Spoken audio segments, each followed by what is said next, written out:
C'est vrai qu'un dernier rapport qui avait été fait en Corse par la CISPD avait, d'une certaine manière, donné une certaine tendance d'une augmentation de la violence dans les quartiers, peut-être une ghettoisation. Et donc je vais vous demander tout simplement votre avis par rapport à cela et qu'est-ce que vous en pensez. Laurent Marcangeli.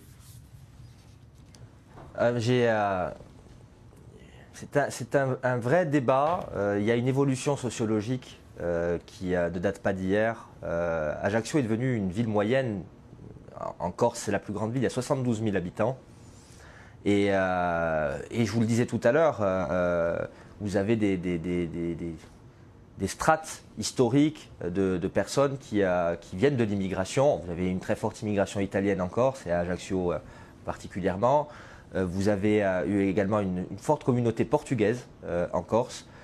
Et c'est vrai que vous avez aussi une communauté maghrébine qui depuis longtemps en Corse. Il y a beaucoup de Marocains, essentiellement des Marocains, très peu de Tunisiens et pratiquement pas d'Algériens qui sont présents en Corse. Et vous avez des quartiers difficiles. Vous avez des quartiers difficiles dans les deux grandes villes, que sont Ajaccio et Bastia, mais même dans des villes périurbaines, des villes moyennes. À l'échelle de la Corse, vous avez des problématiques sociales, vous avez des problématiques de délinquance. Vous avez un trafic de drogue qui malheureusement est trop important. Et donc vous avez des deals.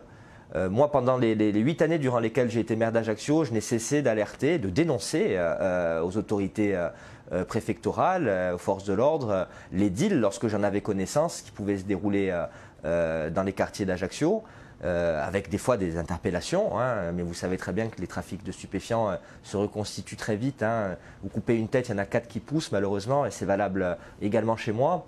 Et j'ai aussi pu constater qu'il y avait des problèmes avec des comportements qui commençaient à s'assimiler à ceux qu'on peut voir dans certaines banlieues sur le reste du territoire français, avec des actes de violence. On avait eu un épisode très grave l'hiver 2015 dans le quartier des Jardins de l'Empereur, où des pompiers avaient été caillassés dans le quartier par des jeunes, dans un tout petit quartier, mais un quartier assez difficile, où il y avait beaucoup de personnes issues de l'immigration maghrébine notamment, et ça avait provoqué de très très grands rassemblements et de la violence.